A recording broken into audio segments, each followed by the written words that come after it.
Okay.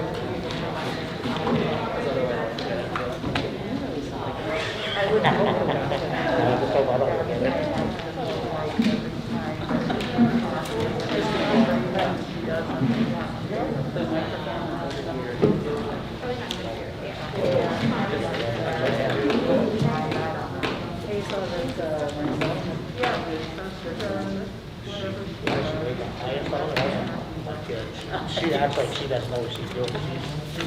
She gets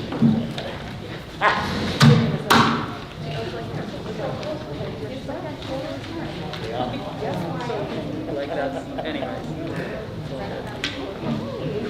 That's kind of, she stays on top of her stuff. She's picked up some good habits from both me and her mother both. So, yeah,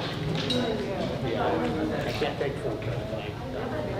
I won't tell. It's sort of like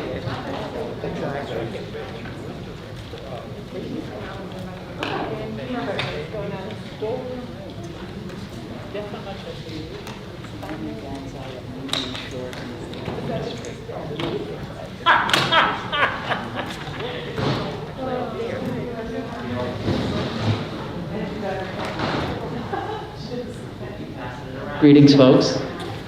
You'll notice that our configuration is a little bit different this evening in an effort to see if we can make sure that folks can hear us a little bit more clearly than perhaps feedback from our last meeting suggested that we could. The only downside, and I'll warn you from the outset, these tables are straight and my peripheral vision is terrible. So I'm gonna have to count on Richard yelling at me when I'm missing somebody. So I just wanted to warn you that up front. We also have a few additional microphones up here, so if at any point, folks in the audience, you're not able to hear us, please do wave or smoke signal or whatever else and let us know, and we'll try to address that.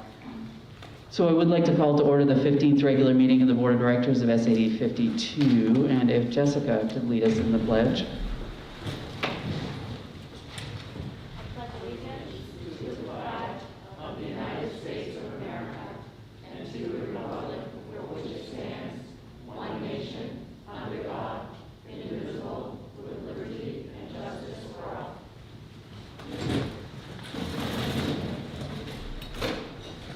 Thank you.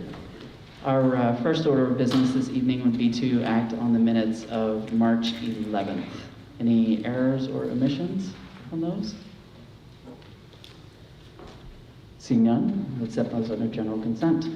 Brings us to communications. Kim. We have no communications this evening. That in turn brings us to the budget work session. And just to recap for folks where we're at in this process, tonight's warrant articles that we'll be reviewing are warrant article 10, that's transportation, warrant article 11, which is facilities maintenance, warrant article 12, debt service, and warrant article 13, food service. We will have the opportunity, if there were items on the revisit list from our first session that folks wanted additional information on, I'm sure we'll have the opportunity to get that tonight. And then remind everyone of the rest of our process. It's fairly straightforward. So we'll launch right into warrant article 10, and that is transportation. And what we'll do on that one, we'll do the same as we did on warrant articles 3 and 4. We'll go through a line-by-line review of these items. Board members may ask questions as we go, and certainly if folks in the audience have specific questions as we move through those warrant articles, if you could let me know that as well, and I will do my best to recognize them. Page 1 of 2 on Article 10, transportation.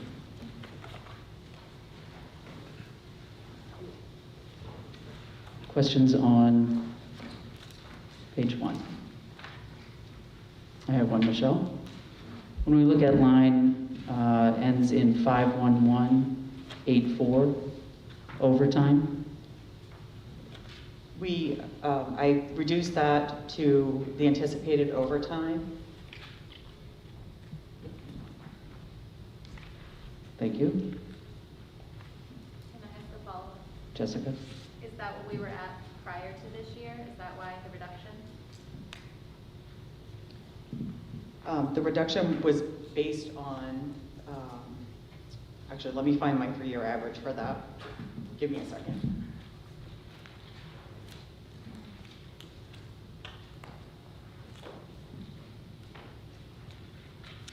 While Michelle's looking for that one, are there other questions on page 1?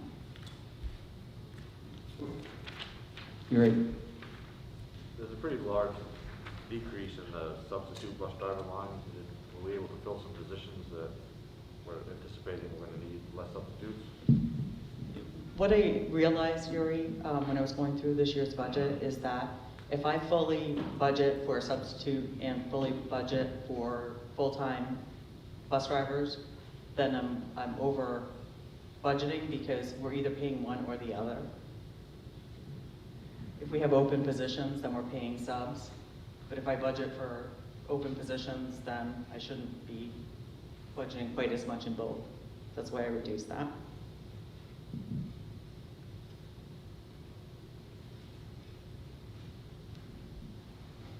And you were looking for the 3-year average on overtime?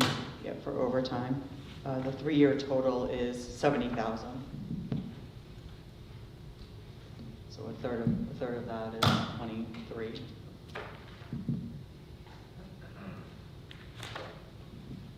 So that's simply an adjustment to that 3-year average? Yes. Thank you. Other questions on page 1? Richard? What's the explanation for the $47,000 reduction in bus drivers' benefits? That would be a change of employees. Anytime we have an employee, we can see almost a $20,000 change in benefits with one employee benefit change from family to single, or if we have an employee that leaves that had family and somebody else that comes in that doesn't have the same benefits. That's based on the employees that are actually in there and any open positions with full benefits. Good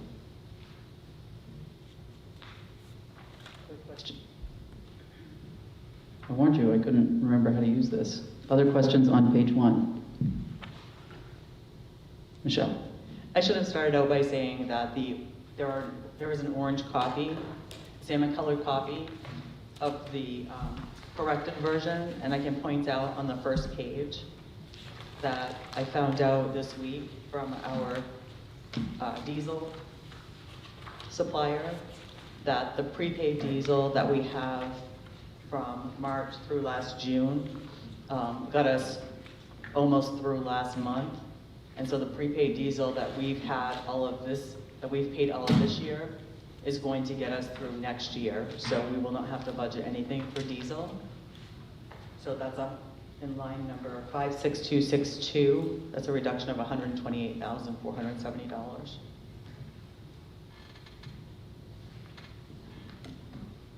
So the corrected line, Michelle, if I'm looking at the not salmon colored one, should read instead of 128,470, it would be 0.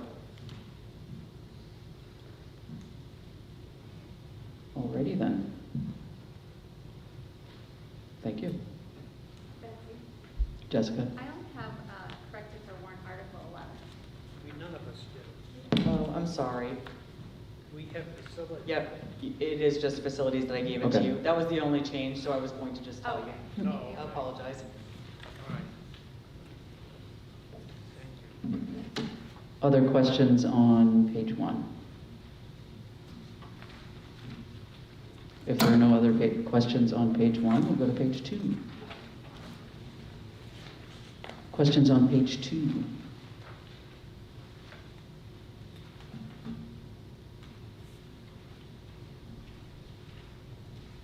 Richard? Michelle, can you explain those items at the top of page 2? Sure. The principal and interest, the reductions? Yes. So the first thing you note is the cash purchase vehicles. That's where we usually purchase vans. And we will not be purchasing any additional vans. We were able to purchase a handful of them through the CRF funds and will not be purchasing any next year. The transportation vehicles principal and interest, there was a proposal that is in your packet on prepaying for a number of items this year and taking them out of next year's budget. Those include,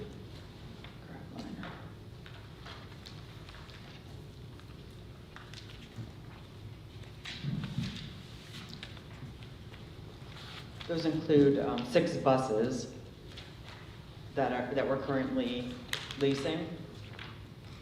And the only dollar amounts that are remaining in there are first-year payments for 3 buses that would be brand-new purchases for next year. And they have been approved through the state. We receive about 64% state subsidy towards those in our ED 279. And I've spoken with transportation, and we do have a great need for those.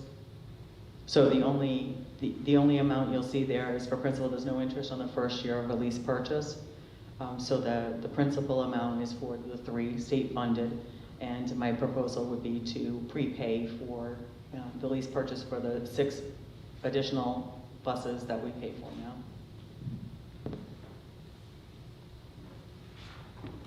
Other questions on page 2? Anything else on page 2? So Michelle, what does that diesel adjustment change? That diesel adjustment. The bottom of the page. Yep, that diesel adjustment changes. There's one other change that I should bring to your attention. In warrant article 3, I inadvertently removed a teaching position. And so putting that in, that changed it by $53,000 and then the $128,000 reduction. So if you look at the summary proposed projected revenues, The salmon. salmon colored one, that has the updates. It's 1.58% budget to budget and 5.27% tax impact. Thank you. Any other questions as we wrap up transportation? Jessica? Michelle, where, that money that we're gonna prepay this year, where is that coming from? Is that coming from the same, like, transportation? No, actually, I have a whole list that I'm trying to find in my pile. Bear with me.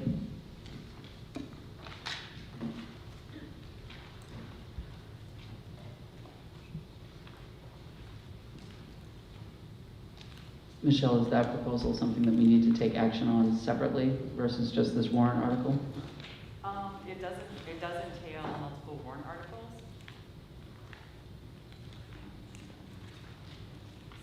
Sorry, hearing a lot of paper. So we can come back to that. Yes. Does that make sense? So we'll come back to that this evening, and in the meantime, we'll move on to warrant article 11. And we do, as Michelle indicated, we do have an updated warrant article 11, and that is facilities and maintenance.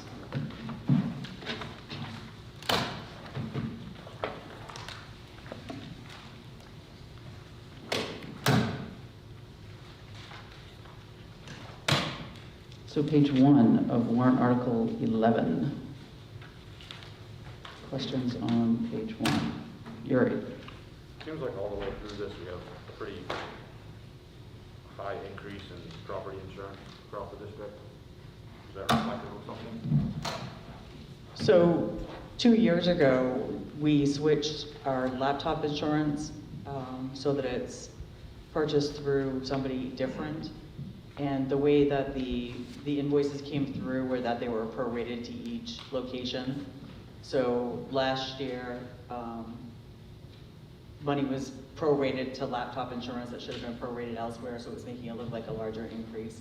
I was told a 15% increase, so this is a 15% increase over what the actual should have been for each location.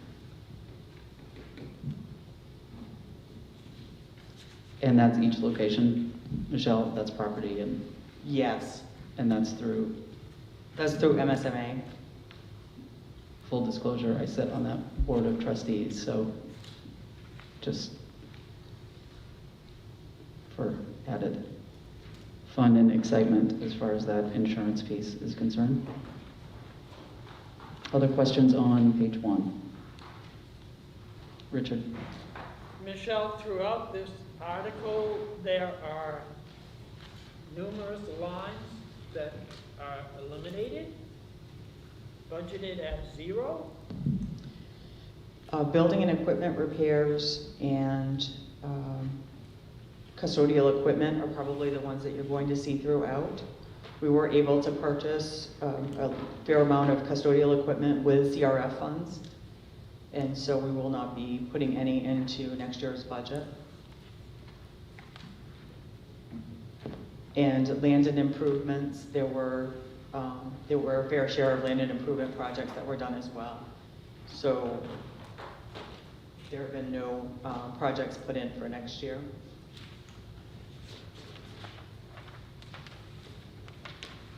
So Michelle, just for the acronym challenged amongst us, the CRF funds were the various rounds of federal funding that were around additional sanitation and They were mitigation of the effects of the COVID. Corona relief funds that we received round 1, round 2, and round 2 reallocated.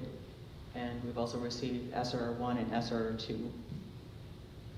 And those funds had specific parameters around what they could be spent for, is that correct? They did. They needed to be COVID related, and they needed to not be in our current budget.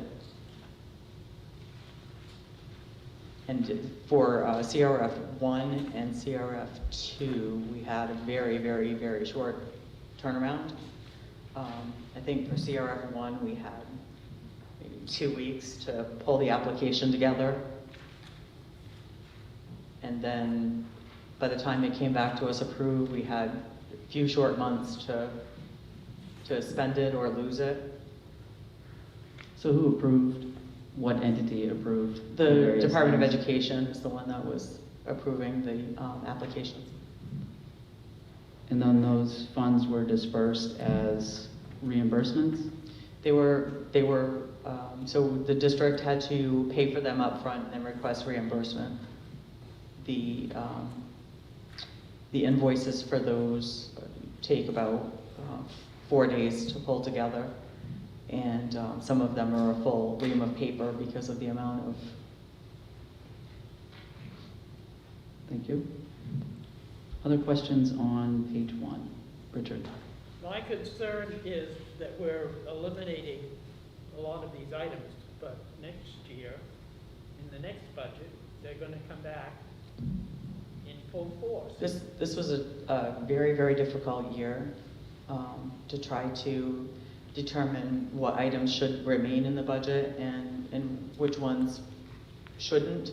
I looked at it today, and our payroll budget for last year, just payroll and benefits, was $22.7 million. Just our payroll and benefits budget for this year was $23.3 million. That's $615,000 just in payroll. And with this budget, we're coming in at just over $400,000. So we had to reduce it in order to just cover salaries and benefits increases. Other questions on page 1? Joanne? What is termination benefit? It's up about 600% in several areas. Because of the pandemic this year, we were a bit surprised because that's always been a placeholder for us. And we have many substitutes that have been working for us throughout the district that have been paid for by CRF funds. And in June, we won't need substitute teachers, and we may not need substitute custodians, and we won't need substitute van drivers, and probably not and we won't need substitute bus drivers. So they all qualify for unemployment.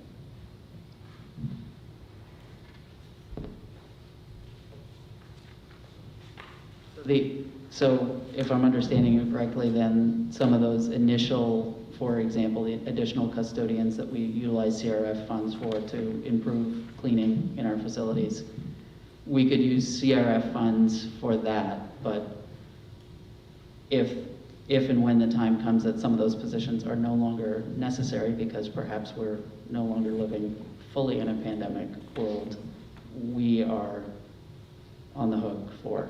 Our CRF funds were set to expire December 31st. We were told that they had to be spent, paid, invoiced, and then January 9th, I believe it was, they told us that it was extended through June 30.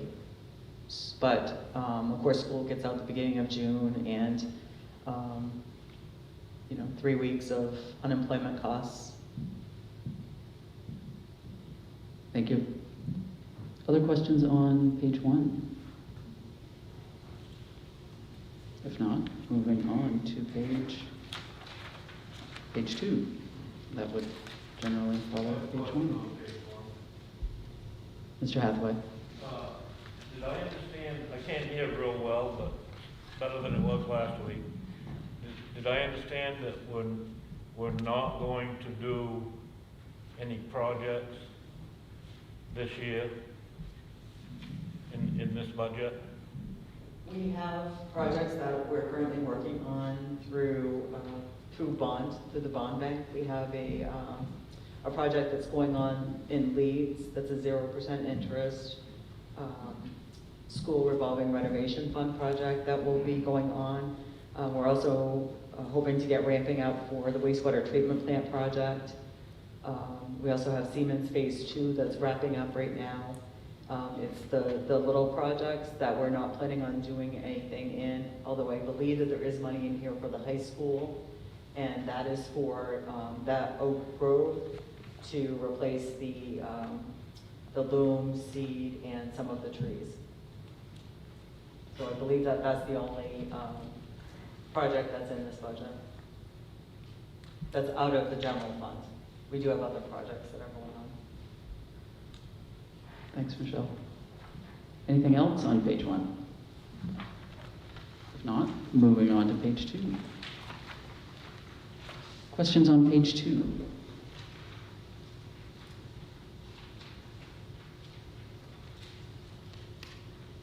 Questions on page 2? If there are no questions on page 2, moving on to page 3.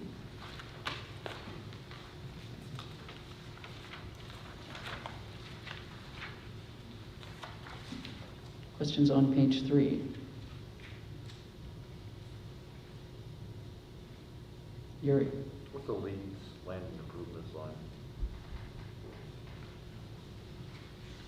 57100.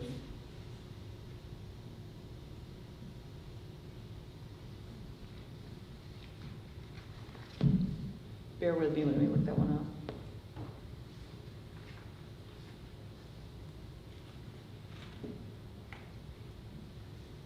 Other questions on page 3 while we're on that one?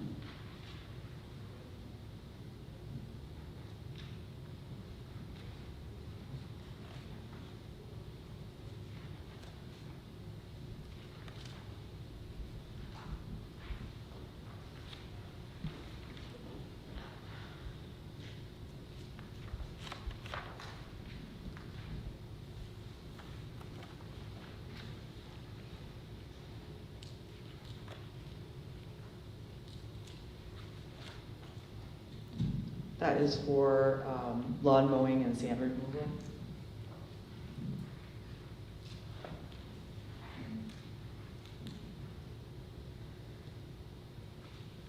Is that something new with that one, Michelle, or is that a 3-year average? It's the sand removal was new, I believe, last year. Thank you. Other questions on page 3? If not, moving on to page 4.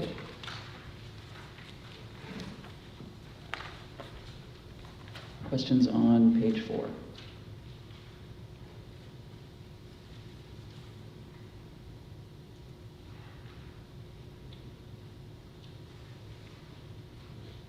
Yuri? Trip 54300, is that an additional project that may be in the budget?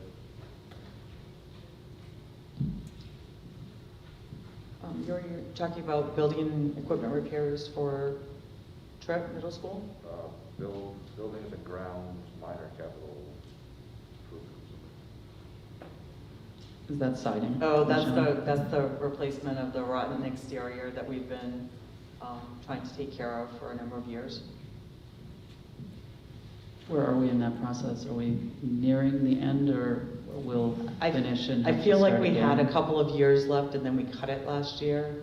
I'm not sure if Gail can answer that, but. Gail, do you have a sense of where we're at on that? Is that gonna be like the never-ending project? We'll finish it and, 2 more years left on it. okay. Thank you.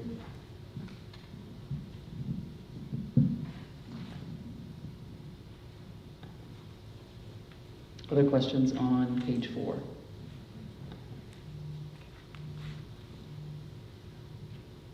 If there are no other questions on page 4, we'll move on to page 5. Questions on page 5? Richard? Michelle, $21,000 for the grove and the trees. Where does that come in? What line does that come into? That is the minor capital projects, the $21,000.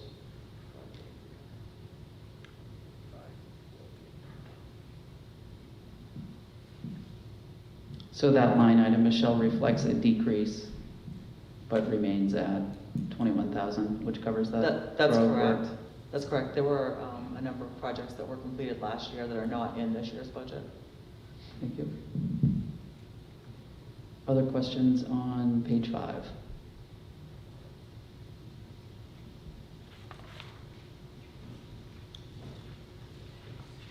Richard? Is this a time when we could put something on a revisit list? We can do that at any time, sure. I would like to make a motion that we put that $21,000 on a revisit list. Do we have a second for that?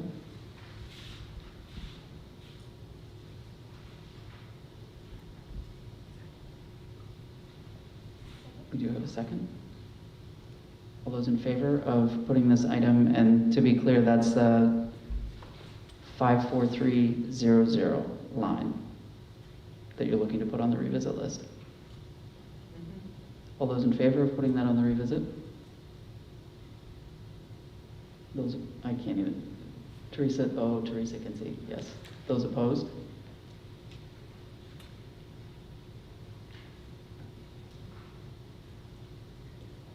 And now we're speaking in sign language. For those at home, that was 3 in favor and 5 opposed. Did we have, how's my math? Did we have an abstention or? I think so. Okay, that was the math that, I'm quite sure it was 3 no. okay. So let's say it was 6 yes. Would we, No, other way around. other way around? 3 yes, 6 no. I did get it, honestly. We have one person missing. Jill. So you were right the first time. Oh,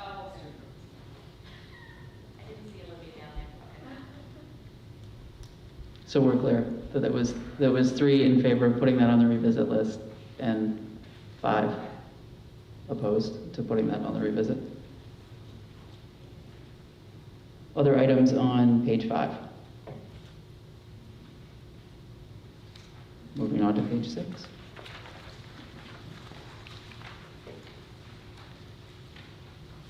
Questions on page 6?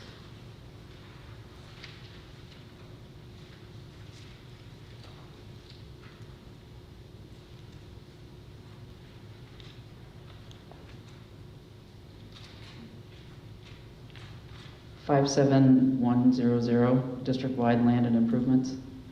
What's in there, Michelle?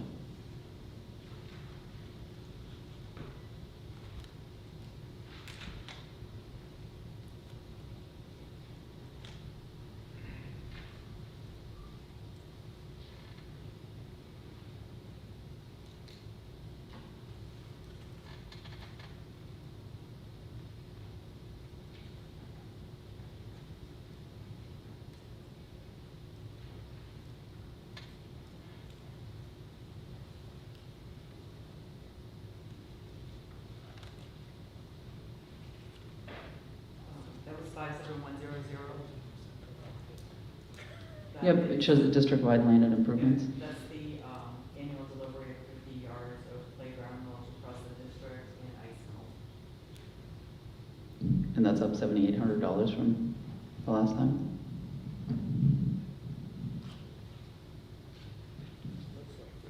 So if I look at the lines that say prior actual, as in 19 to 20 is 11,959, current adopted is 5,200, and then what's budgeted is 13. I believe, I would have to look at last year's.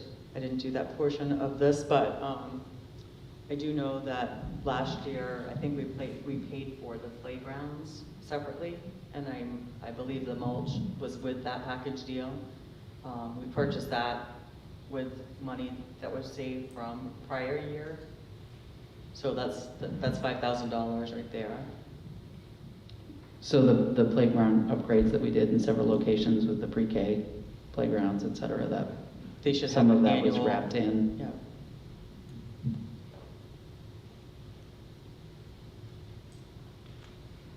Other questions on page 6, Yuri? What's the maintenance equipment line, 57,300?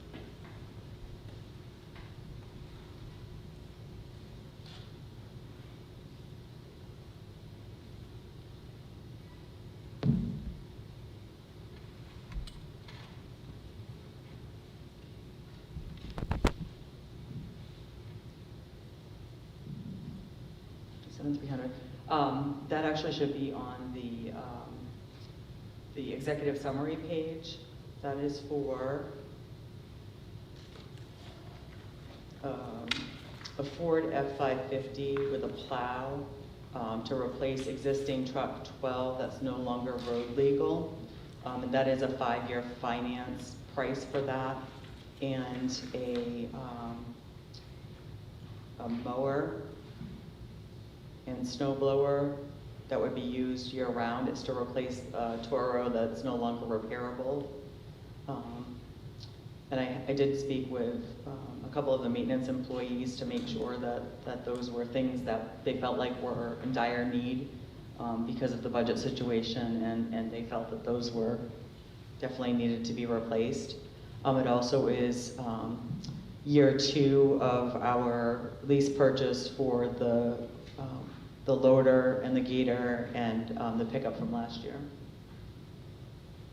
But those 3 items are on the proposal to prepay for this year as well. So it really is just the mower and the truck that are still included in that.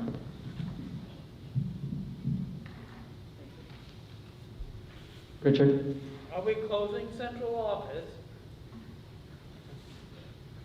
No, that was one of the reasons that I gave you the orange pages, because I realized that I didn't put in some money for central office, which is kind of important. I would think so. So it's on the yellow. It's on the orange, the salmon colored. All right. I thought some decision had been made that I didn't know about. Other questions on page 6? If there are no other questions on page 6, we could move to page 7. Questions on page 7?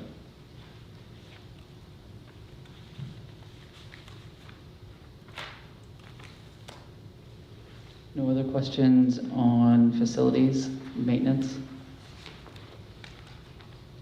If not, So we noticed that there is a reduction in this warrant article. Michelle, do you think it's fair to say that that will be a result of both utilization of funds in that proposal, utilization of unexpended funds, and some longer-term benefits that we're seeing from CRF funds?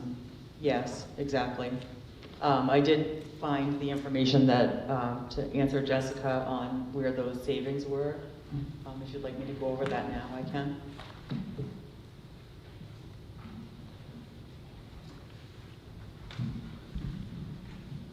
Michelle, is that something that you have a handout for folks on? I know we've looked at it before, but is it? I do.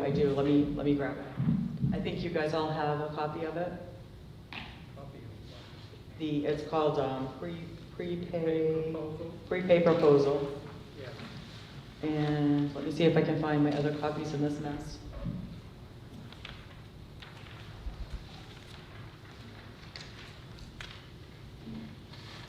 So board members do have this.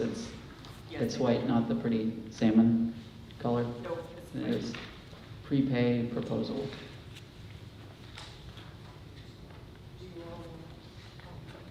And there are additional copies up There- here there Michelle are additional has, copies if anyone I can go is through them interested as in well. those. Thank you. So the first 6 items, 2, 4, 5, 6 items are lease purchases for buses that we currently already have lease purchase for. Like I said, the only buses that remained in the next year's budget are for 3 new buses that we were approved for but have not yet purchased. So that's why those remained in there. The other item that is in there is for digital transportation radios. That's a lease purchase as well. I also put in there for the Siemens Phase 1 project, the principal and the interest. The green radio system, that's a lease purchase. The John Deere Gator, the Yanmar loader, and the truck with the plow. And those were the ones that Yuri just referenced that line. Those were put in there, and then I'm proposing that we remove them and prepay them with the savings. The savings that would offset those are $286,000 in open positions, $20,000 in transportation overtime because we haven't had the trips and the athletic events this year that quite often cause that overtime for drivers that have to drive far away. Wednesdays, some of the drivers have been working, but many have not. So I'm expecting $150,000 savings there and $70,000 savings in our sublines because we have been able to pay for any subs that we're covering for employees that were out because of quarantine. We were able to pay for those out of CRF funds. Any subs that were covering for an employee that was just sick or was out for another reason that wasn't COVID related still came out of our regular lines, but I am expecting that we'll have a $70,000 savings. So that brings us to about $526,000, and that would cover these items that we can prepay this year. I have checked with the banks, and there is no prepayment penalty. The buses that are included on this list, Michelle, those are also lease purchases through They the are. state? Are there any repercussions on that whole reimbursement process? No. The reimbursement process doesn't follow our payment process at all. We would still get our reimbursement from the state when we normally would. Thank you. Questions for Michelle on this list and what's being proposed here? So just to be clear on this, Michelle, these are funds that were included in this year that we're operating in 2021, and we're not expending them, obviously, due to rather extraordinary circumstances. And I know folks have asked throughout the year if we were seeing operational savings, because clearly the operations don't look the same. So the answer to that is yes. And Yes. these are some of those savings. That's correct. From a process standpoint, what are the hoops that we need to jump through in order to approve this, since it's from a couple different warrant articles? I have checked with the auditor to make sure that it was okay for us to do this, because I wanted to make sure that, you know, I wasn't proposing anything that wasn't correct. And she said that as long as it gets approval from the board and is in the board minutes and was discussed at a public meeting, that would suffice. Thank you. So we would be well served to have a motion to support this, in support of this? Yes. Thank you. Anyone interested in making that kind of motion? Richard? Yes. Do we have a second? Second. Carlos? Discussion on this?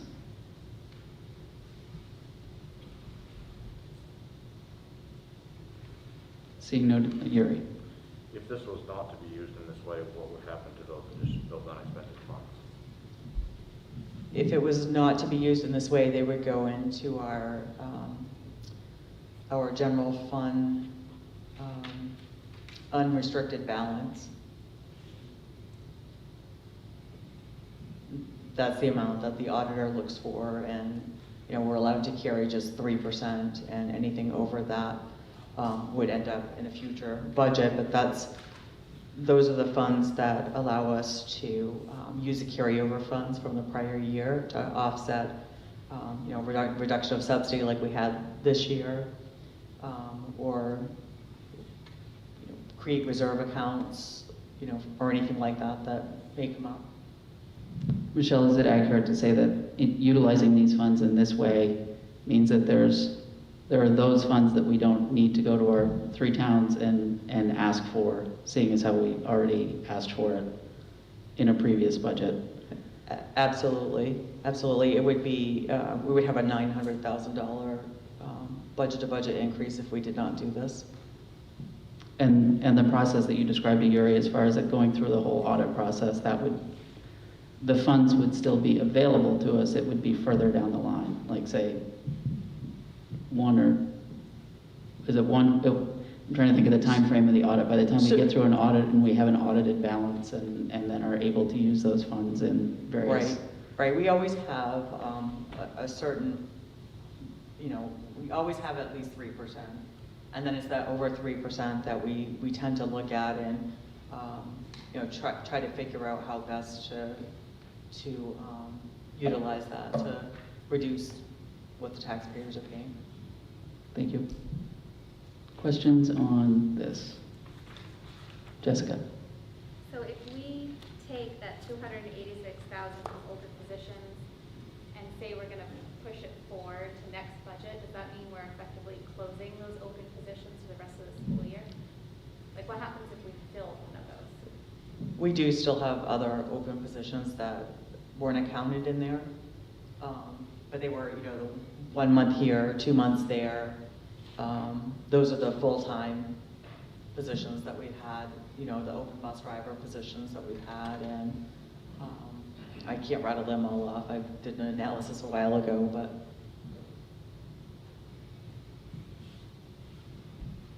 Jessica, was your question kind of around if we dedicate those funds to this, are we cutting off our nose to, or changing our ability to fill any of those positions if we have open positions?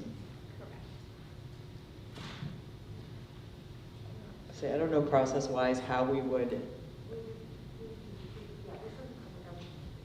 No, it doesn't. So we do still have some unfilled. We do still have some unfilled positions, and we've had some unfilled positions over the year. Like I said, these were the ones that have been open for almost the entire year. We've had multiple ed tech positions that have been open for 1 month here, 2 months there. But I think we would still be able to. I think we would still be able to fill them. We've got April, May left. and still be covered financially. Like, we're Does not that answer your- we're not allotting positions to this money. We're saying, this is the money that we've saved. Yeah, I guess I just wanted to make sure that we weren't closing open positions. No, that was not the intent. Thank you. So this number is more accurately described as kind of a running total of I don't want to say savings, it's not. This is not the way, a pandemic is not the way I would like to save money, believe me. That's not, I don't think that qualifies. This is kind of a running total of What we've saved. I don't really want to call it saved, but anyways, I can't think of something better to call it. But it doesn't change operations for the balance of this year. No. It doesn't change our ability No. or anything like that.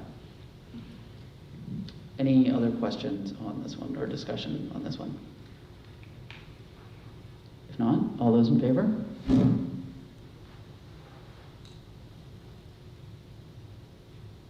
Those opposed? You got those? I don't think so. There was somebody opposed, wasn't there? I looked at it right there. All right. No. There was nobody opposed, it was unanimous, correct? Unanimous. Okay, I did get it. Excellent, thank you. Didn't expect to be questioned, so I wasn't sure. Nobody expects the Spanish Inquisition. So, that brings us to warrant Article 12, debt service. After a little detour there. And debt service is one page, one of one. So questions on debt service, and Michelle, you, in the executive summary, obviously this warrant article is up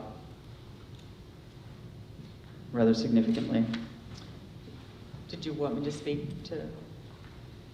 We actually have an audience tonight, so I think that, yes, that would be lovely. Thank you. So the current budget, this year's budget, included just the green and trip renovations and additions and the Leeds and Turner parking improvements. That was a bond from 2004. This payment is $267,000 with, for next year, it'll be $39,500 in interest, and that bond will be paid off in FY25. The additional money that you see in there, there's $45,666 for the athletic fields projects. The DOE indicated to me that that should not be in the high school facilities budget, that should be in local debt only because it was approved by bond, by local vote, and it was funded by bond. Siemens Phase 2 was added, that's $106,015 per voter action FY21, and this will be year 2 of the 20-year bond. You might notice that we have Siemens Phase 1 that is not in this, and the reason for that is that was done through a lease proposal rather than a bond, so that's the difference there. And that did not need separate voter approval like Siemens Phase 2 did because of the way it was funded. And the additional $18,154 is for the Leeds Central School Revolving Renovation Fund. This is year 1 of the 10-year zero interest bond.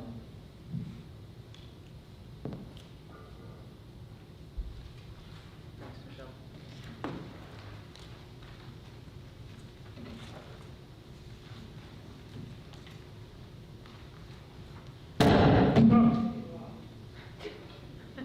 Well, that was surprising, wasn't it?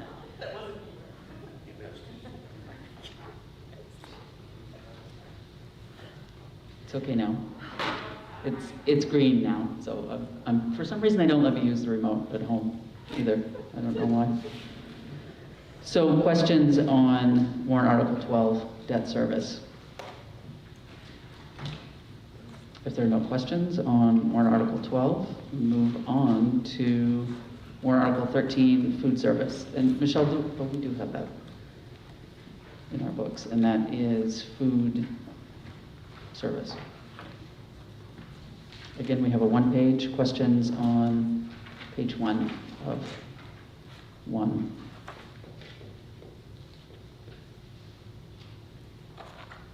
I had a question for Mr. Roberts. Actually, we've seen sort of unusual funding mechanisms for the food service program through the course of this year that are projected to continue for a bit. How does that affect how you look at this upcoming year? I can speak to that now. I prepared a little something because Kim asked me to speak to the USDA announcement about the funding going forward. So let me just share this with you, and then we can talk about the budget if you'd like to. So many of you have heard the USDA did make an announcement earlier this month, and in part it reads, the U.S. Secretary of Agriculture Tom Vilsack announced the extension of crucial COVID-19 summer food service program waivers through September 30th, 2021. The article also said that the SNA, School Nutrition Association National, is urging USDA to extend waivers through the end of fiscal year 21-22. And the Secretary indicated that a decision on the 21-22 waivers will be made in April. So we'll know sooner than later about the funding, whether it carries through the end of next school year or not. Previously, the waivers, which allow schools to operate under a quote-unquote summer model, were set to expire on June 30th after numerous extensions prior to that date. So what does this mean for our district?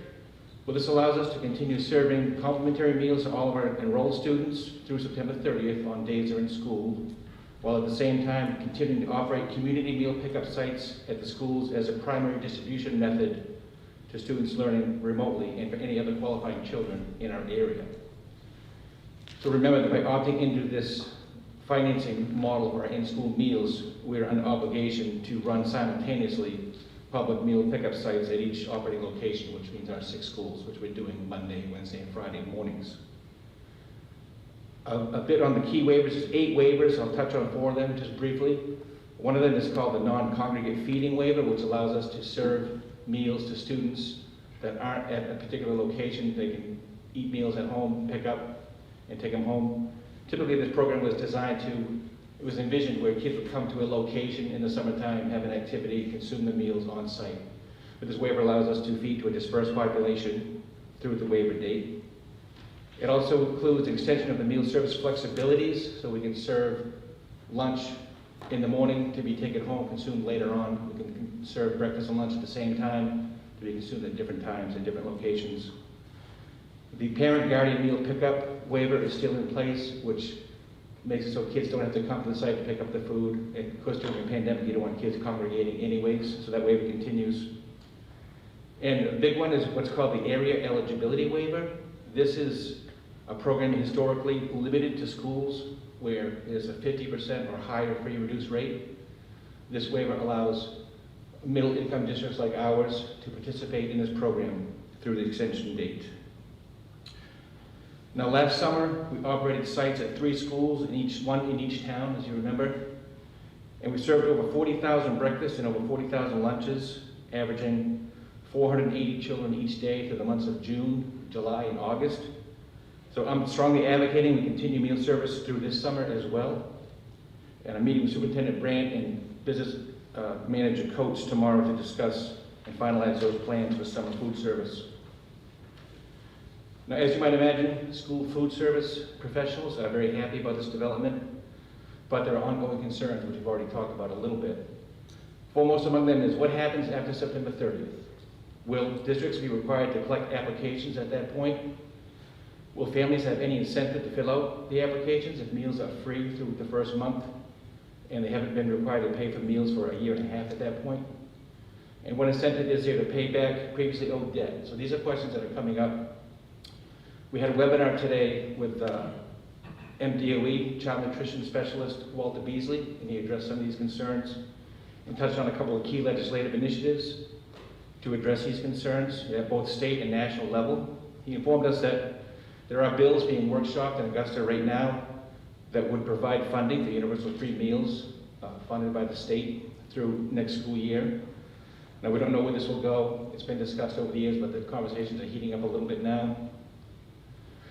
Now, here's a key point. We're being told with some degree of certainty that the free and reduced application process as we know it today is going away at some point. And the school district should be thinking about alternate ways to collect demographic data going forward. So that's important because we know that that information helps us with grant eligibility and helps us to qualify for any number of other educational programs to include Title I. Now finally, School Nutrition Association nationwide at the national level has decided that this is a real key time to advocate for universal free meals nationwide. They're lobbying at the congressional level right now. We had a conference last week, a national conference, legislative action conference, where that was the #1 ask. The thinking is that this would resolve social equity issues related to meal access, while at the same time eliminating the ongoing concern about burgeoning and unpaid meal debt. So the good news is that our district, our program remains robustly supported. We're fiscally in a good position right now. Statewide and nationwide, lunch meal counts year to date are down about 30%, and ours are up 10%, so we're happy about that. Our breakfast counts are actually up 50% during the same period. We still, however, have some uncollected meal debt at present, and while collection efforts are ongoing, the amount owed represents less than 1% of our average annual revenue. So it's not a huge problem in our district. So I'd be happy to answer any questions about these developments or the budget at this time, if anyone has any. I also can provide more data if needed.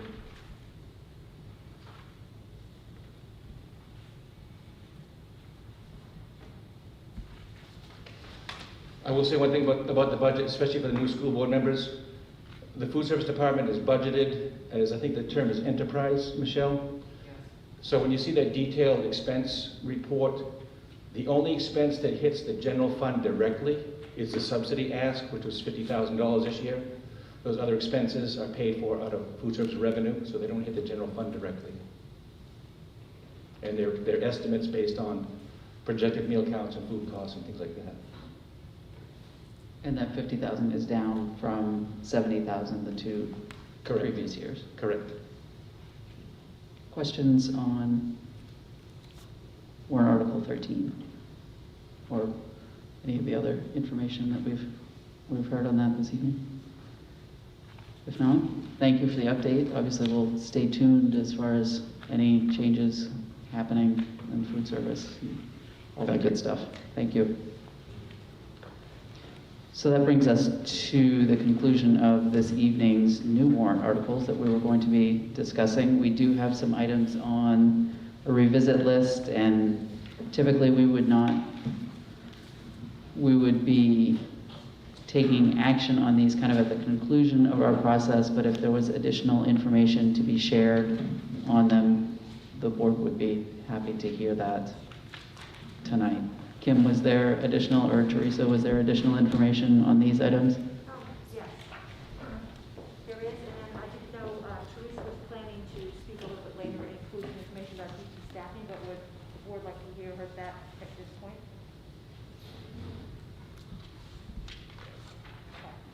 Why, sure. Yes, please, Teresa, teaching staffing. Thank you. Can you hear me okay? All right.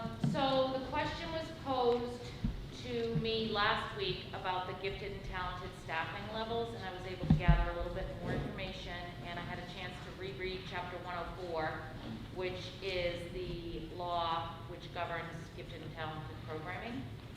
So currently in our district, we have 103 students who are identified for gifted and talented services. 30 are elementary age students beginning in grades 4. 31 are at the middle school, which is grades 7 and 8. 42 are at the high school.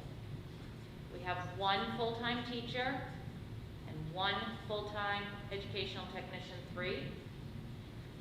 At the high school level, the programming looks like advanced placement courses, dual enrollment courses, which are college courses that I think Olivia spoke to, that she was able to take for credit, for college credit. And then we currently have 9 of the 42 students enrolled in independent study, which they do with a teacher. We have tried over the past several years to look at different ways to service students who are identified as gifted and talented in high school.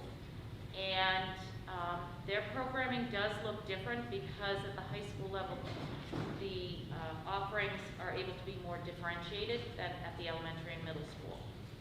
So there's no direct service, which some people may think of as a gifted and talented program, in terms of a educator from the gifted and talented program providing direct service. There's some consult that goes on. Several years ago, we provided an opportunity for students to come and work with a gifted and talented educator during their extended HPT. We did not have a high attendance rate, and it really was not worth the time that we felt that students could be better served in these other means. In the high school and the elementary school, grades 3 through 6, the gifted and talented programming is a direct service, and it can vary.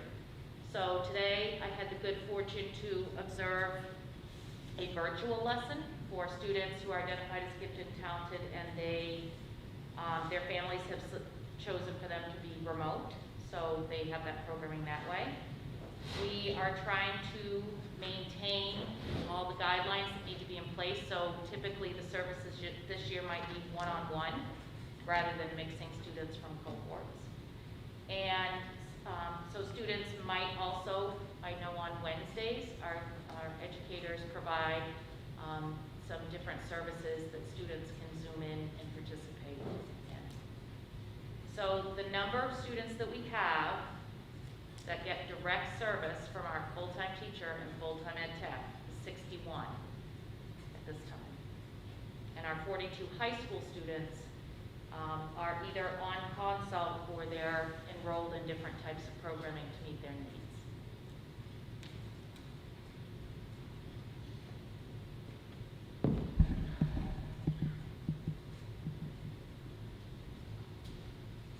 I'm just going to speak really loudly. That seems to want to flash red at me, and I don't want it to explode again or make noises like it's exploding. Are there questions for Teresa on that?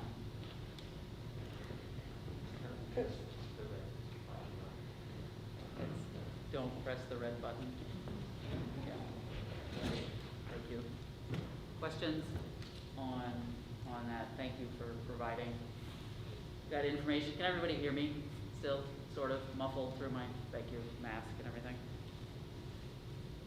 The additional revisit items, was there information on those this evening, or are we saving that for kind of a final list? So Betsy, I would say that for the half-time pre-K teacher and the half-time pre-K ed tech, both at TPS, those are actually to maintain current level staffing.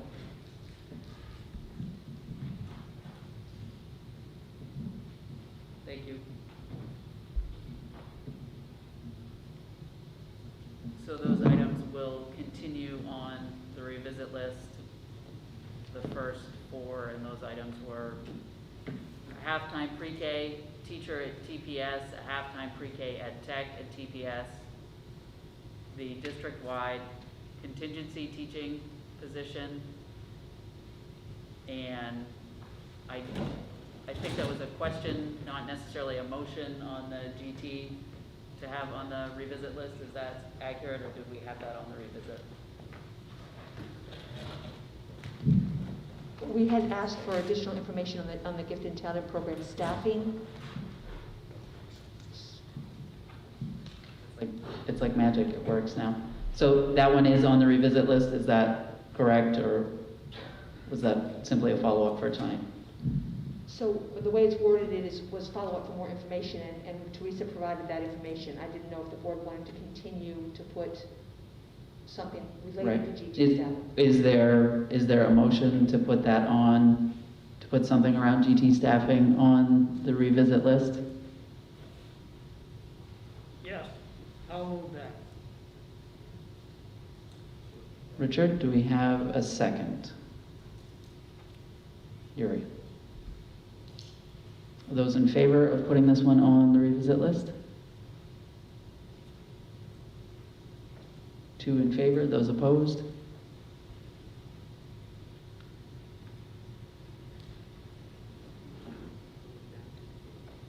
So that one is not continuing on the revisit list. The other items, we will discuss those again as we move on further in the process.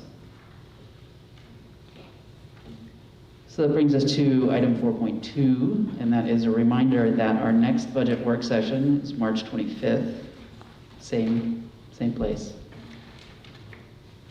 And that discussion will include revisit lists for warrant articles 10, 11, 12, and 13. Those were the ones that we covered this evening. Warrant article 6. Michelle, what do we have for revisit items from tonight? Okay. So that part of the discussion won't take very long. Warrant article 6, other instruction. Warrant article 7, student and staff support. Warrant article 8, system-wide administration. Warrant article 9, school administration. And warrant article 20, adult education. Brings us to 4.3, other. Do we have anything for other that pertains to our budget discussion? If not, we can move on to the rest of our agenda, bringing us to item number 5, adjustments to the agenda. Yes, there are a couple. 6.6 will not be building principals reporting out tonight. It will be Assistant Superintendent Teresa Gillis who will report out. And I'm requesting that 6.7, which is my report, goes before Teresa's report in 6.6. So that's one thing. The second thing is that we do not need an agenda item 10.3, which is ESP executive session, nor 10.4, which is any action. Thank you. That brings us to committee reports. Finance, Yuri. We met earlier this evening. We discussed January and December and January financials. We have received a present, which is a future agenda item, I believe, 10.1. We also received a presentation from Revision Energy on some opportunities to buy basically solar power credits to help reduce the energy consumption or energy costs that the district incurs. And we are waiting on more information. This was an agenda item at 10.2. I believe we will need that information before we need 10.2 tonight. So at this point, is it safe to say that we could table 10.2 for a future board meeting?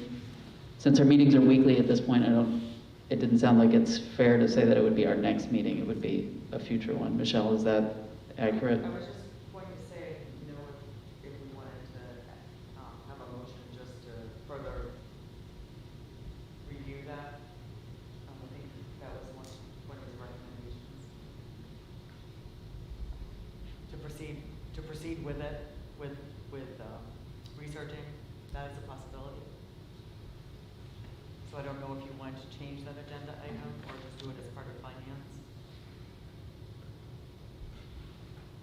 I'm sorry, We can do. it might not be clear. No, yeah, so agenda item 10.2 reads as approval of net energy billing credit program, and it sounds from Yuri's report like that's not something the board would be taking up this evening. However, the finance committee did recommend that additional information be sought from Revision. And is that, Michelle, is it your impression that we need board action to continue that process, or? I think that was what he had recommended. I don't know if you feel that that's the case, Yuri. It's not part of our board, but. I believe that we would want more before we entered into any kind of letter of intent. Okay. I think All before right. the information we're also. Okay, I'm sorry, we didn't have a chance to chat between all the talk. So we'll look forward to additional information on that. Is that something, Yuri, that finance will take up again when the information comes back, and then we'll do something similar? Thank you. Plan transportation, we did not meet. Curriculum policy, Joanne. We did not meet. Curriculum policy did not meet. Olivia, greetings. Hello, how are you? So this week and next week, students at the high school are taking part in winter carnival activities. Normally, That takes place the week before February vacation, but just with the general craziness of this year, it's been moved, and it's a little bit of a different setup this year, but we're still able to get the students involved in activities and spirit days throughout these 2 weeks. So that's been a good change of pace for everyone. And then just general end of the year stuff, it's not going to look like it has in the past again this year, as I'm sure some of us can assume. Mr. Shaw and all of the Levitt staff are going to be providing more information on that in April. So an official letter will be going out to all parents regarding end of the year activities and what that's going to look like. Thank you. So just out of curiosity, what does a pandemic winter carnival look like? Well, normally our winter carnival is all on a Friday, and throughout the whole entire day, we basically just run around the building doing activities and events and competing against the classes. Of course, we're not able to all gather in that way, so instead we're doing activities at the end of first period on Monday or Thursday, and the end of second period on Tuesday and Friday. That's this week. And then we're also doing dress-up spirit days. So we had a pajama day this week and a St. Patrick's Day color theme day. And then next week we'll be doing a similar schedule, but except there will be an activity at the end of third period and an activity at the end of fourth period. So we're doing some relays, some trivia, building wide on Cuckoo, and all the classes are competing against each other. Excellent, thank you. And did I understand that Buzz Media was involved in kind of televising some of that so that all the students could enjoy their classmates doing fun stuff?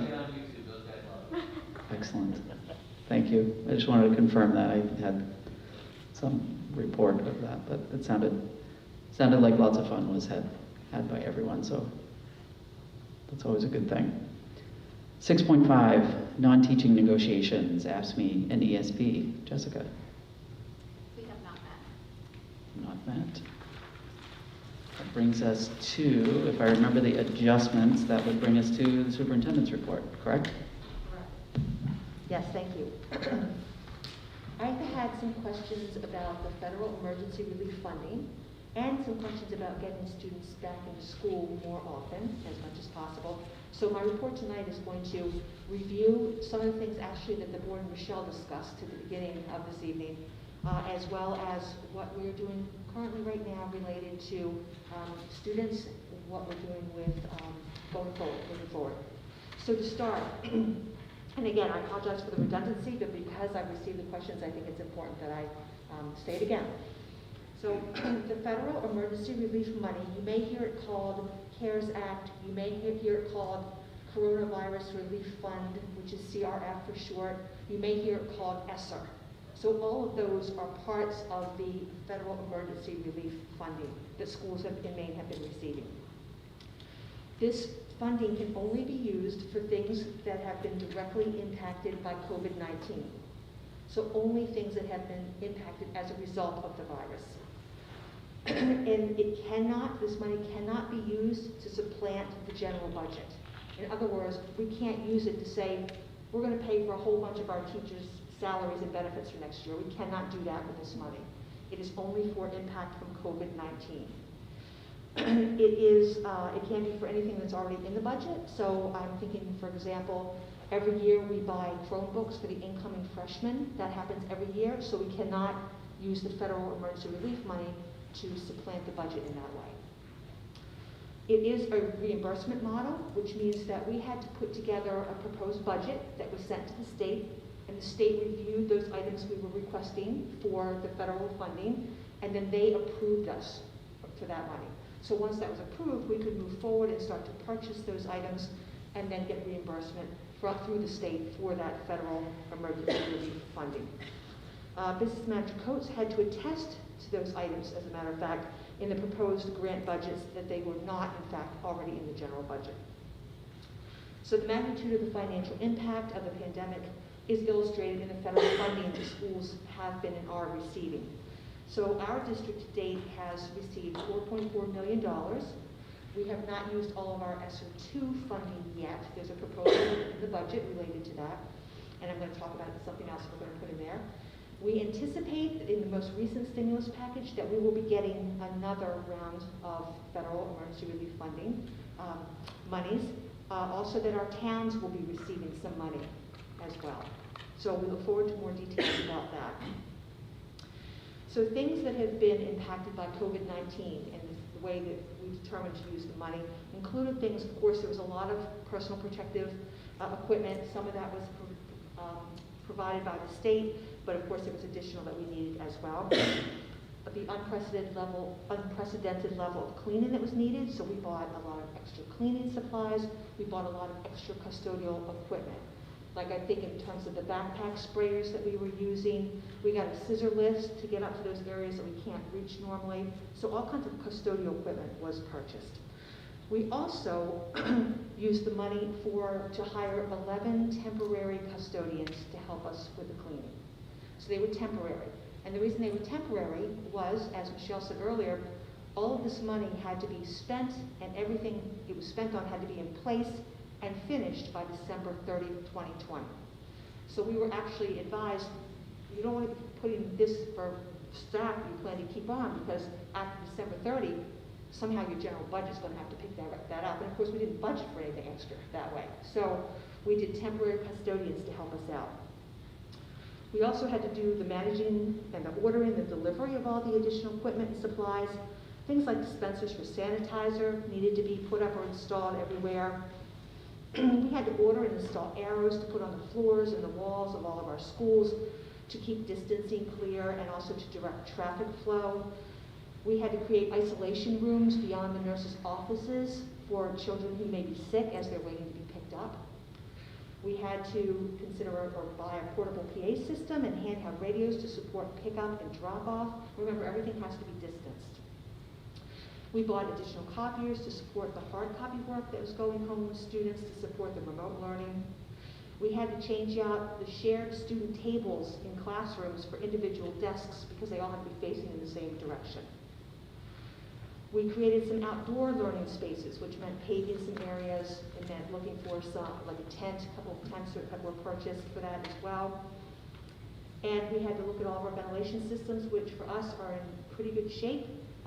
We are going to spend some of the ESSER II funding to install O2 Prime, which will support our ventilation systems by killing the virus. So we will be moving forward using about $536,000 of the ESSER II to purchase and install O2 Prime. I feel really good about that. The more we can do for our ventilation and keep students and staff safe, the better. We have new LED signs at central office in some of the schools to support communication to our communities. Installing touchless water dispensers, toilets and sinks everywhere. And again, the additional cleaning. For transportation, we went from having maybe 70 students on a bus to having about 22 students on a bus. And so for some districts, not ours, that would mean additional bus runs, but we did have things with perhaps fuel, some overtime, and drivers. For special transportation, we needed more vans, and as Michelle said, we did purchase vans. Every year, we come to the board because we need those. Now, because of the distancing, we needed more, so we did buy some of those with the federal funding. At schools, bus loops, pick-up and drop-off areas, everything had to be distanced. So you saw some paving projects, like in LCS, the new in front of the school there. Also behind TMS, and created a loop that would support both TMS and TES to have a bus loop and have students coming and going, as well as some outdoor spaces. We had to create some additional entrances and exits to schools, and we got a vehicle to plow all these new paved spaces. We also had to do things like buying playground and building signage. So if you remember, all of our fields and property was, you cannot be on here, right? In the beginning of the year, we were concerned, we didn't know what to do, so our advice from our insurance carrier was, no, they're off use for people. So we had signs saying that. Then that loosened up and said, okay, basically at your own risk, please make sure that you are sanitizing before and after, et cetera, and then new signs for that. So a lot of expense, and that's how some of this money was spent. Food service, you've heard me say this before, began providing meals on March 18th, and they have not stopped, not through holidays, not through the summer, not through remote days, and not through, and through in-person days. So there has been some money as well spent towards holiday pay for people who are out working instead of enjoying their holidays. And we did get a freezer to store the additional food that needs to be stored in food service. And we did get a van that would help with transporting food as well. For personnel, I had to question how much money of the federal emergency relief funding did we spend on employees, on teachers and other employees. To date, we spent $275,000 on 11 temporary custodians, substitutes that could be for teachers, it could be for ed techs, it could be for drivers, and for one part-time temporary grant coordinator who worked closely with Michelle to help with all the federal grants.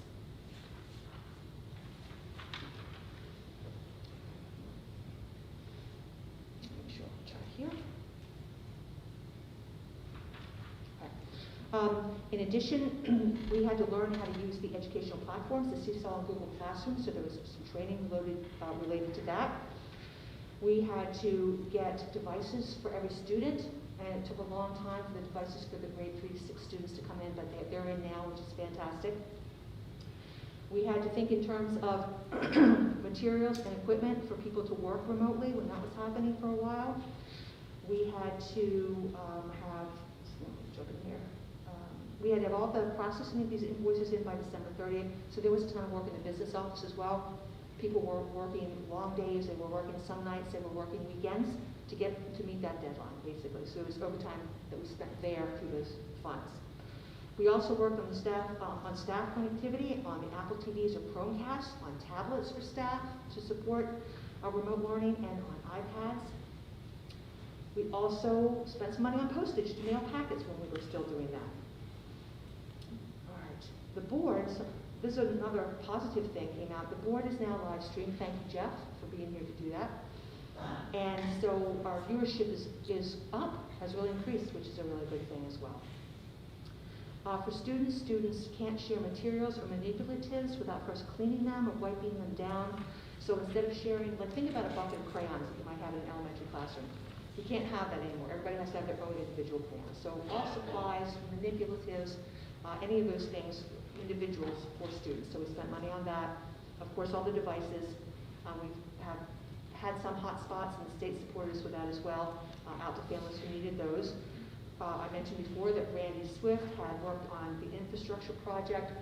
That's a wiring and cabling the network switches and the firewalls to improve that for all the schools in central office as well, and that's been a big help. We bought a lot of extra books so students could take them home as well as have them for classrooms. And again, I mentioned earlier, changing out student shared tables with individual desks all facing the same direction. So schools would really not have been able to operate without this federal relief money, and it's because, a lot of it is because of the distancing that we needed to put a lot of new routines and structures and equipment in place, and so that's how we have spent that. Again, it cannot be used to supplant the budget.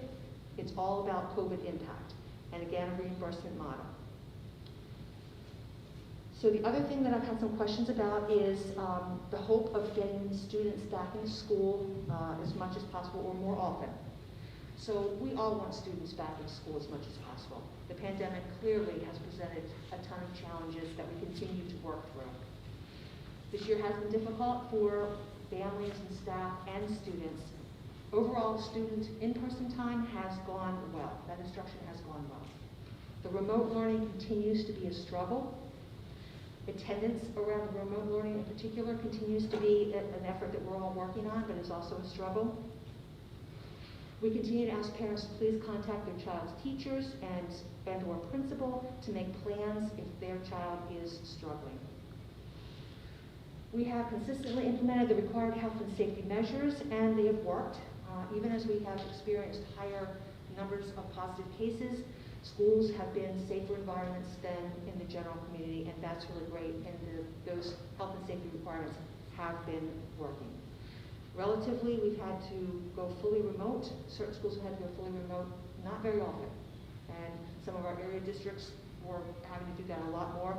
but we've been pretty lucky with that. So now we're finally at a place where we're seeing the light at the end of the tunnel, and that light is definitely getting brighter. We're seeing fewer positive cases than we once had. The governor is loosening restrictions on indoor and outdoor gatherings as well as travel.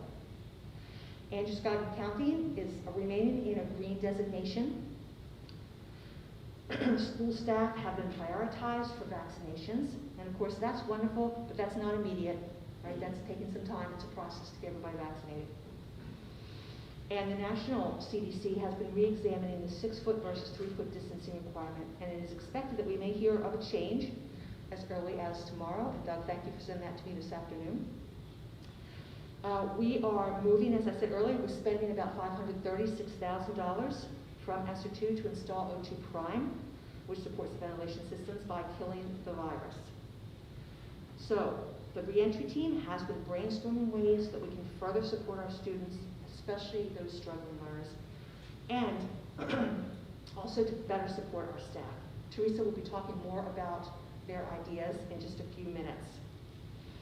I have asked principals to remeasure their classes, their gyms, their cafeterias, all of their spaces, to see if it's possible to increase student in-person time while still implementing the current 3 feet with masks on, 6 feet with masks off requirement that we are all working under. We did all of this work last summer, measured everything, tried to figure out how to make it work. It was scary. Now that we're seeing some hopeful signs, we're remeasuring again. In addition, I've asked our facilities director, Dan Labrie, to deliver a storage container to each school, and actually I think between TMS and the high school, I think there are actually 3 total. We're doing that because we took a lot of furniture out of classrooms in the summer to make more space in classrooms. All that furniture has been piled up a lot of times in our gyms or larger areas. So we're going to move all of that out into these containers. And that will open up a little bit more space in gyms and cafeterias as well. Okay. The weather is also, well, it starts getting warmer, and then of course on Monday it's so freezing, but it is trending towards getting warmer now, which means that outdoor spaces will be further options for us, probably on a more regular basis before too long. Transportation, facilities, and food service are 3 additional components that we need to work with as we look to identify possible options for any more in-person time, and we will do that. I know I spoke with Food Service Director Dave Roberts, who is at the ready to work with us to figure out anything that we need of him, so thank you for that, Dave. We'll also be working on the same with transportation and facilities. Once we have done our due diligence, I will come back and make a recommendation to the board about what we found, what we think we might be able to do, and what we believe would be the best next step forward. I would love to say that I'd have that done by next week, but I'm realistically thinking it will be April 1st that we'll have that recommendation. Shifting now, I had a couple other specific questions that I wanted to answer. I had been asked how many of our students have gone to homeschooling or a private school. At this point, we have had 22 of our students go to a private school, 3 go to a charter school, and 41 students moved to homeschooling this year.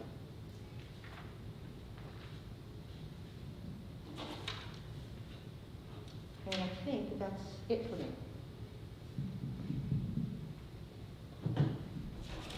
Thank you. Other questions for Kim on the information that she provided from board members? Jessica?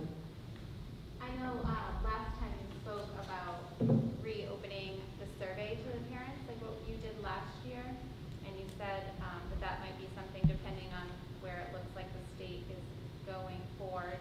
But I wonder if opening it prior to that might give you some good numbers so that when you are looking at your space, you have a maybe a more clear picture of who would opt to come back full-time versus staying hybrid or staying fully remote? So we do want to get some input from our families. Jessica, what we'd like to do is know what's even possible. Because I don't want to just put something out and say, what would you like? A lot of what they might ask for is not even possible. I want to know what are the options. So similar to last year when we said, here are some options that could happen, what would be what would be your top choices? How would you rank? And then we definitely would want to know from parents what would work for them. Other questions for Kim? Mr. Hathaway. Yes, you said there was a budget proposal to the state. Did you submit an actual proposal for the money to the state? Yes, And that's correct. if so, what part of the budget, or where do we find that? Where do we find that budget proposal and their response to it? So we put it forward, so there were several different grants. So we had, of course, we had CRF1, CRF2, CRF2 plus, because after CRF2, they said some districts couldn't use the money. Would anybody want additional money if they could use it? And we did apply for additional money, and we got some additional money. So that was CRF2 plus, and then there was ESER2 that we haven't submitted at this point. So we had to put the budgets together for each of those grants to the state. The state had to approve those. Once they approved them, then we moved forward with the purchases. But are there written budget proposals that we sent to the state, and is that available to the public? Oh, we did budget proposals for every single one. We do have those, yeah. Okay. So that is available? You want to see the budget proposals? Yeah. We do have them, yes, you can see them. Okay.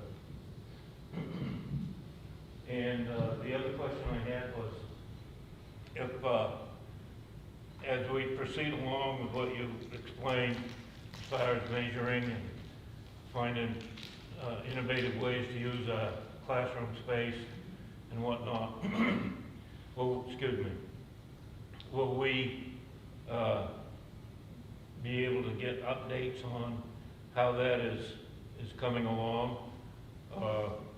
Is it going to be something we're going to wait till the end and then? I think the superintendent described a process whereby we have reporting back as we have for each of the last meetings on what the progress that group is making. And I would, unless I've misunderstood what the plan is, that would continue. And clearly the board would have the opportunity to weigh in, as we did earlier eons ago, when we opened the school year, as to what plan would be pursued. Is that accurate? Yes, that is accurate. Yes, so right now, we're going to be looking into what we can do. So, and the hope is April 1st to come back to the board, but there's also, I do regular updates that are on the front page of the website, if you're interested in taking a look at any of those. So I put information there that's up to date as we go along. Okay, great, thank you. And those go directly to parents and staff as well, don't they? So if folks don't have students in school or aren't staff members, you can find them on the website as well, because I think we have heard loud and clear, as folks have been distanced this year, that the need to communicate is greater than ever. So certainly by televising some of these meetings, hopefully we get a little bit more of the word out there, that if you are interested in additional information, we'll do our best to improve the ways in which we make that available. Thanks for the update on that. Teresa, you're ready at the podium. I'm Thank ready you. at the podium. So this evening, I'm going to provide, I believe it's my second update on the reentry planning team and the work that we've been doing. I'm going to do a quick synopsis just in case anyone else missed the last one. We currently have 24 staff, and that doesn't include me, from all 6 schools. We have just recently had our 3rd meeting. At our first meeting, we created a list of successes and challenges by utilizing mixed grade and content groupings. And then we reviewed those at the end for the committee to see. In our second meeting, we worked in grade level groups, so there was a high school group, a middle school group, and 2 elementary groups to consider questions, and ways to increase student engagement while also reducing teacher planning time for remote lessons, because as you may know, teachers are planning for both in-person days and for remote days. Our third meeting, we reviewed all the suggestions we stayed in our large group and discussed the options at length while listing pros and cons for each of the suggestions. I'm going to provide a brief review of the suggestions that were made, as well as some accompanying backup that we discussed. So we discussed synchronous learning.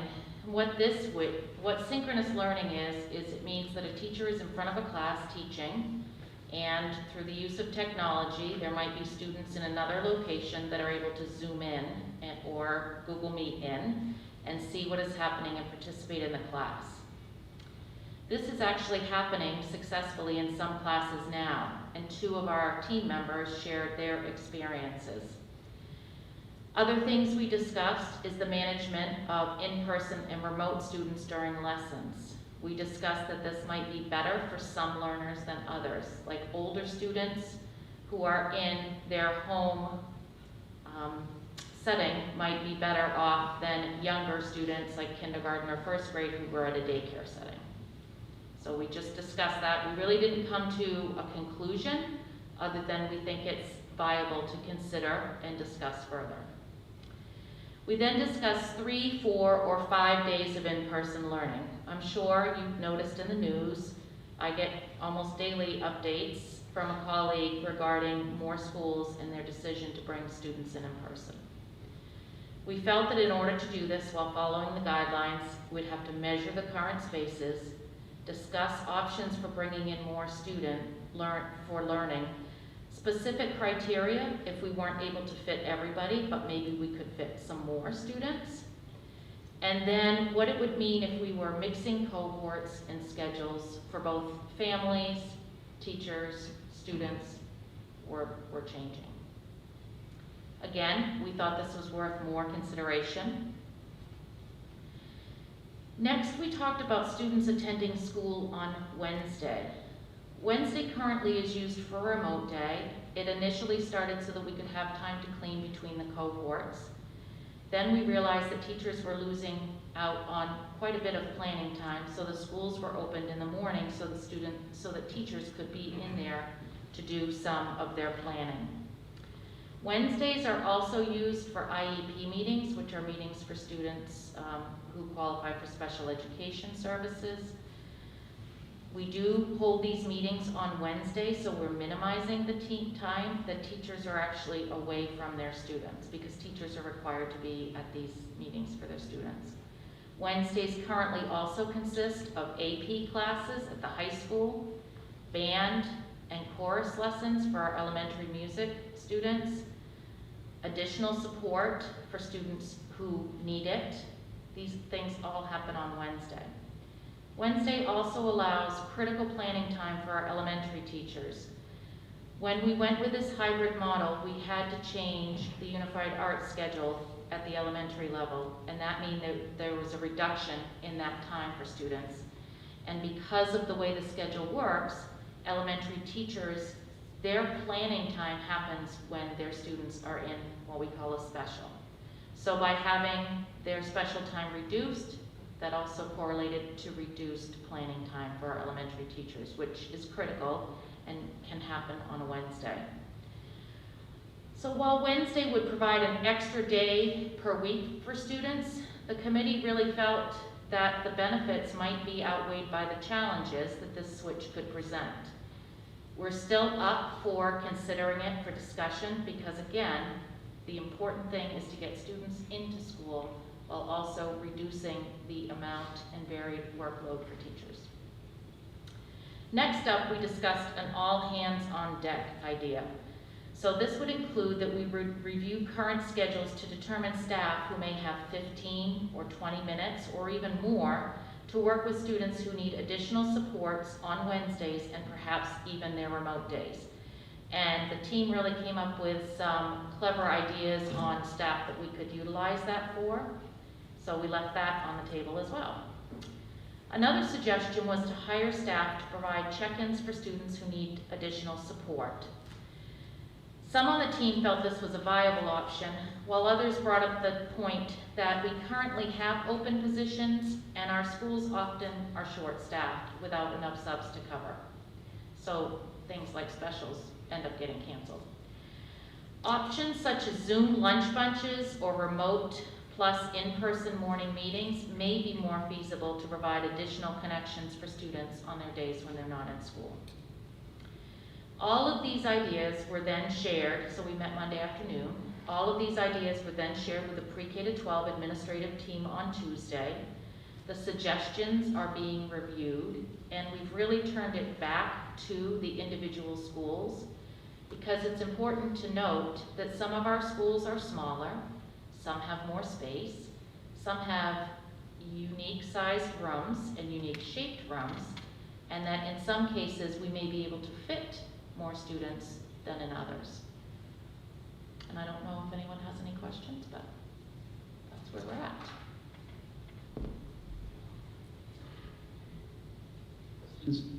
Questions for Teresa on that? So the committee is continuing to work at this point, is that?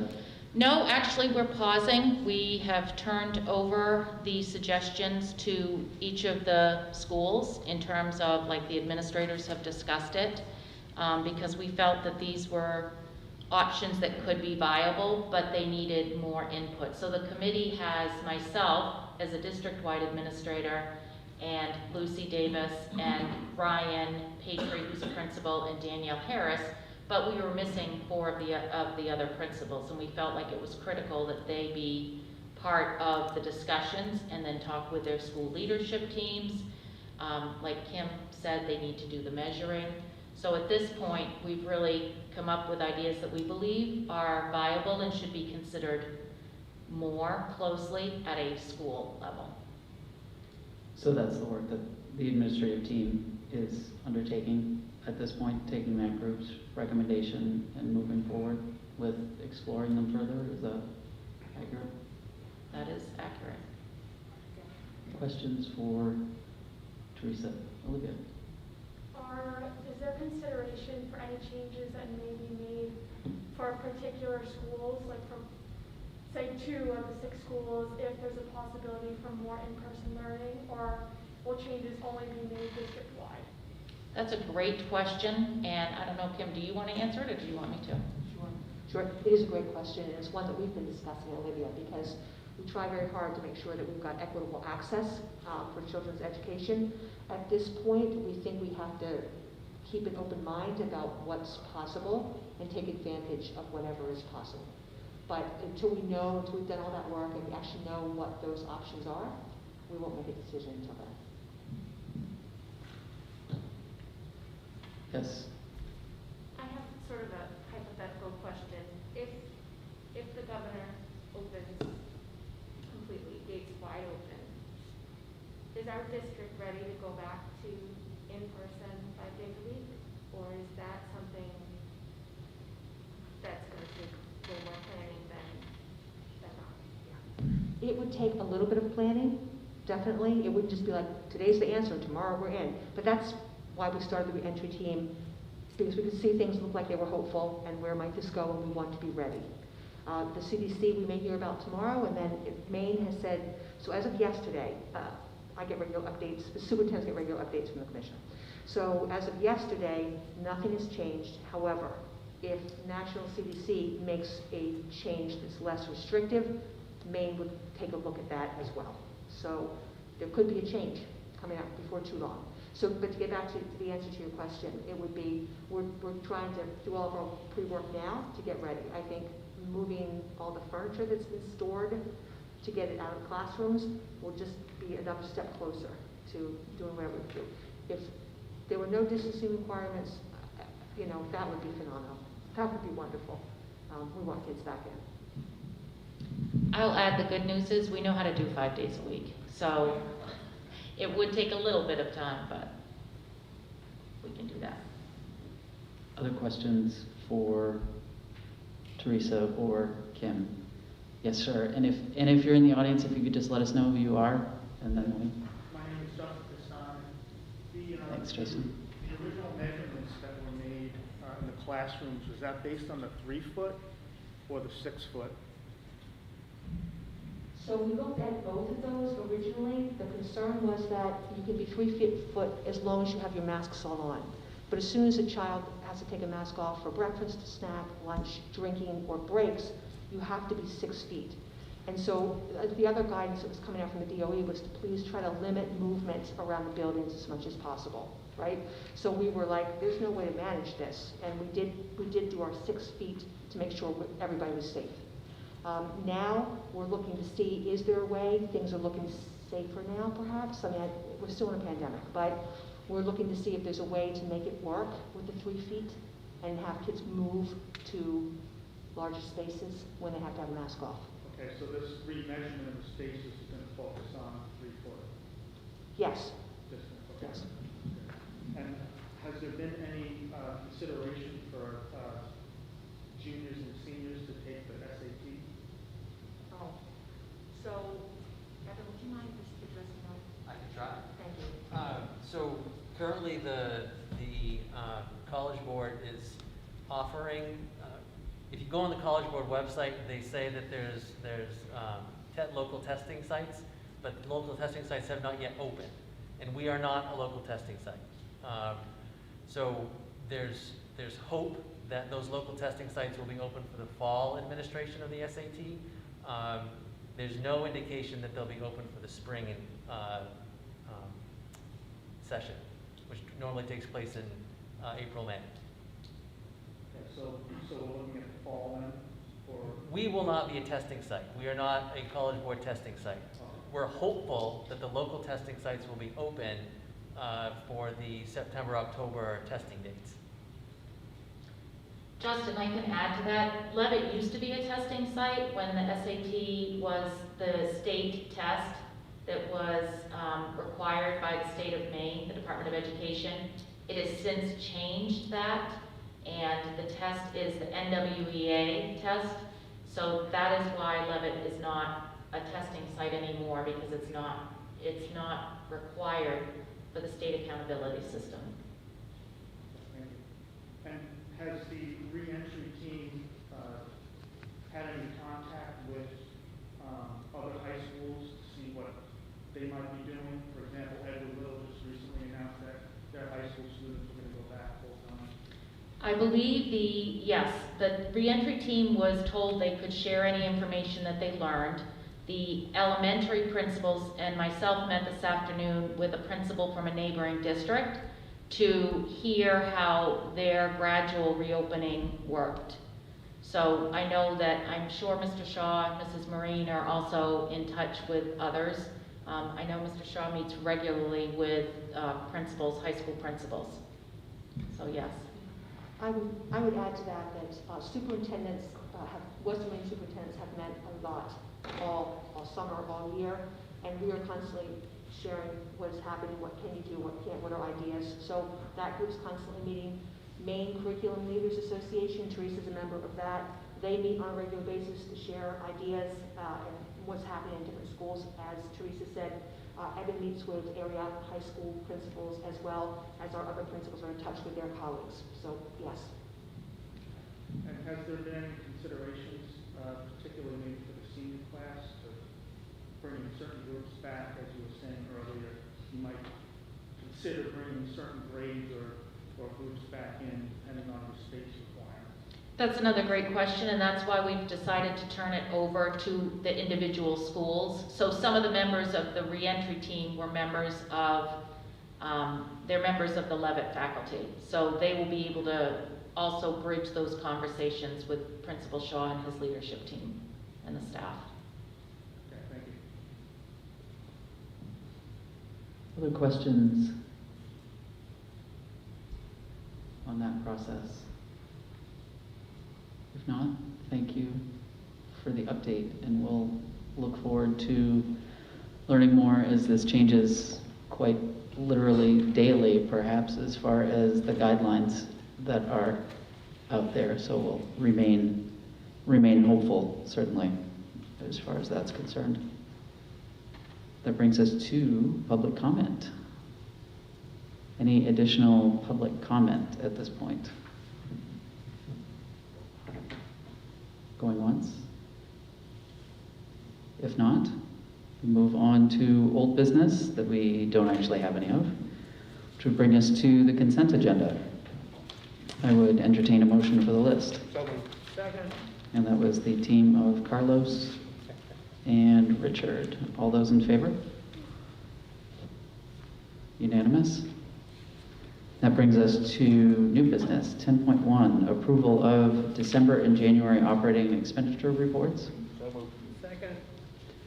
And that was Carlos and Richard. Discussion on this one? Seeing none, all those in favor? Unanimous? We discussed that item 10.2 we would table until a later meeting. 10.3 and 10.4 were removed. So that leaves us with 10.5, which is an executive session to discuss AFSCME Council 93 Local 2010 AFL-CIO negotiations pursuant to 1 MRSA 4056D. However, hang on. However, that is, I just wanted to give folks an option if there are any other items of business that we needed to take up while we still have an audience and a live stream into the homes of maybe 5 or 6 or 8 or 10 people. If not, I think Carlos has made a motion on 10.5. Do we have a second? Yes. Richard? All those in favor? Unanimous? So we will enter